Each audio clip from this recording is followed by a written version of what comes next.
Managers are seen as leaders, motivators, decision makers, and most of all, coaches in the workplace. However, out of all those examples, coach is often forgotten, mistakenly so. Managers, however, need to be aware of what coaching can benefit them and their company if learned to do effectively. For starters, one of the best things a manager learning to coach is to learn how to check in with subordinates. It's important for managers to check in with junior managers and subordinates to make sure that goals and tasks are carried out as desired and with a level of autonomy. Managers should check in a way that is honest but encouraging, choosing a style of speaking to keep the workplace positive but reflective in order to encourage growth. Coaching is a multiple person effort. It requires that a manager be attentive and inquisitive enough to keep a subordinate reflective about their growth. It means that a manager has to be the one on the ball in order to call a subordinate out on their mistakes. However, it's also up to a subordinate to be the one to be reflective enough to actually make mistakes and learn from them. A subordinate needs to be able to learn and not become frustrated or blameful, the same a manager must do.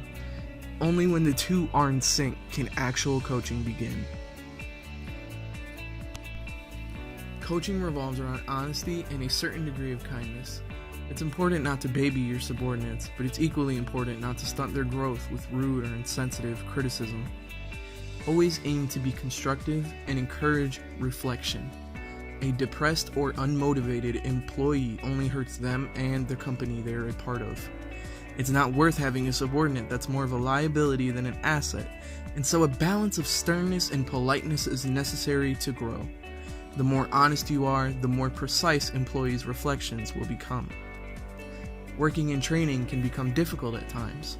Because of this, it's important for managers to understand the stress and difficulty that comes with certain tasks. When coaching, managers have to take the workload and demand into account. Without this realization, it becomes easy to write off failed tasks and shoddy work as personal employee issues instead of a work problem. Second, coaching becomes inaccurate this way. It's hard to coach and prescribe fixes in subordinates' work if you incorrectly find the source of their issues. However, by knowing what the problem is correctly, it becomes easier to correct the source of the trouble.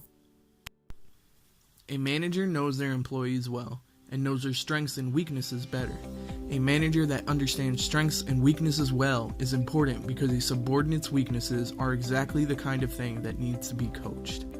Managers need to know how to coach certain strengths to align with the company and to cope with their weaknesses in a way that it stays covered or is negated by an employee's strengths. In a roundabout way, we can think of parents as managers and coaches. They guide us through life while managing our responsibilities. They delegate certain tasks to help us grow and keep in mind the work they've delegated. They keep our skills in mind, encouraging our strengths while monitoring our weaknesses. Just like managers, they encourage us to grow. Parents are not only managers, but fulfill the ideal coach as well. Accountability for the end goal is what coaches and subordinates should aim for.